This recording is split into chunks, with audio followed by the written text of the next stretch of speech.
Dhanik Bharat educational institutions inter IIT JEE NEET admission open. అసలు petrol బంకుల్లో petrol లేదా, లేక కావాలనే లేదని అంటున్నారా? ఉన్నా కూడా లేదని బోర్డులు తగిలించేస్తున్నారా? భాగ్యనగరాన్ని వణికిస్తున్న ఈ ఇంధన కరువుకు అసలు కారకులు ఎవరు? డీలర్ల దగ్గర డబ్బులు లేవా, లేక కంపెనీల సప్లై నొక్కిస్తున్నాయా?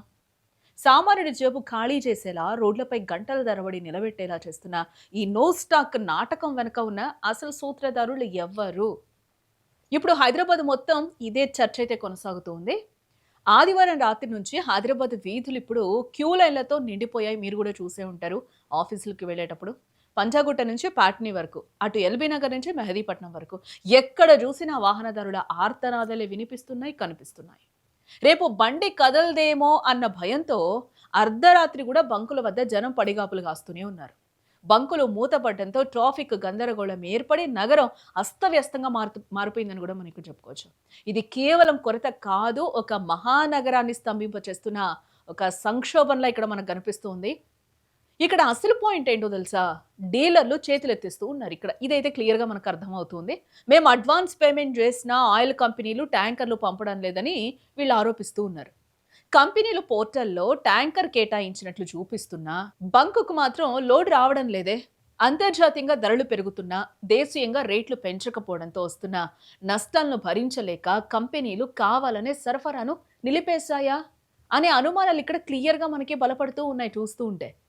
బంకుల వద్ద సీన్లు చూస్తుంటే గుండె తరుక్కుపోతోంది. ఆఫీసులకు వెళ్లాల్సిన వాళ్ళు, ఎమర్జెన్సీ పనుల మీద వెళ్లే వాళ్ళు పెట్రోల్ కోసం గంటల తరబడి వేచి చూడాల్సిన పరిస్థితులు అక్కడ కనిపిస్తూ ఉన్నాయి. ఉన్న కాస్త పెట్రోల్ను కూడా బంకు యాజమాన్యాలు పరిమితంగానే ఇస్తున్నాయి.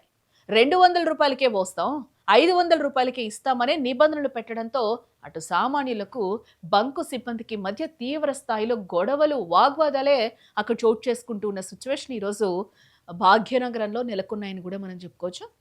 ఈ సమస్య మొదట ఏపీలో తీవ్రంగా కనిపించింది. అసలు నిన్నటి వరకు కూడా మనం ఏపీ న్యూస్ చూస్తే ఏ విధంగా అక్కడ సంక్షోభం నెలకొందో, నో స్టాక్ బోర్డ్స్ కనిపించాయో మనకందరికీ తెలుసు. దాని మీద సీఎం మాట్లాడిన సిచ్యువేషన్స్ కూడా మనకి కనిపించాయి. సేమ్ సీన్ ఇక్కడ కూడా హైదరాబాద్లో కూడా మనకి కనిపిస్తున్న సిచ్యువేషన్ అయితే కనిపిస్తుంది. అక్కడి ప్రభుత్వం ఎన్ని సమీక్షలు చేసినా పరిస్థితి మాత్రం ప్రస్తుతానికైతే సద్దుమణగని సిచ్యువేషనే కనిపిస్తూ ఉంది. ఈరోజు ఏపీ వార్తల్లో నిలిచిందని కూడా చెప్పుకోవచ్చు. దీంతో ఏపీ సరిహద్దుల్లో ఉన్నవారు హైదరాబాద్ వైపు రావటం, ఇక్కడి నిల్వలు సరిపోకపోవడంతో సమస్య ఇక్కడ ఇంకా కఠినతరం అవుతున్న సిచ్యువేషన్స్ కనిపిస్తూ ఉన్నాయి. హైదరాబాద్ వంటి మెట్రో సిటీలో డిమాండ్ అమాంతం పెరగటం, దానికి తగ్గ సరఫరా లేకపోవడంతో నగరం ఇప్పుడు ఇంధన గండంలో చిక్కుకుందనేది కూడా ఇక్కడ సిచ్యువేషన్స్ చూస్తే మనకు అర్థమవుతుంది. పౌర సరఫరాల శాఖ కమిషనర్ మాత్రం స్టాక్ ఉంది, కంగారు పడకండి అని కూడా చెప్తూ ఉన్నారు. బట్ గ్రౌండ్ లెవెల్లో మాత్రం నో స్టాక్ బోర్డులే దర్శనం ఇస్తున్నప్పుడు జనాలు ఖచ్చితంగా ఇక్కడ పానిక్ అవుతూ ఉన్నారు.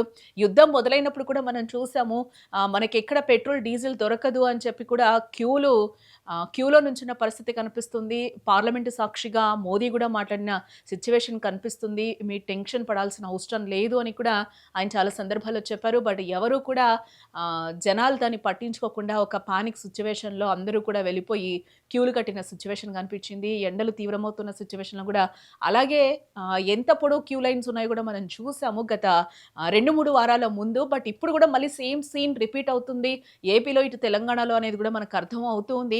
కంపెనీలు సప్లై పెంచితే తప్ప ఈ సమస్య తీరేలా అయితే ఇక్కడ ఎక్కడా కూడా కనిపించడం లేదు. మరి హైదరాబాద్ వీధుల్లో పెట్రోల్ ట్యాంకర్లు పరుగులు పెడతాయా, లేక వాహనదారులు ఇలాగే క్యూ లైన్లలో నలిగిపోవాలా అనేది వేచి చూడాల్సిన విషయం.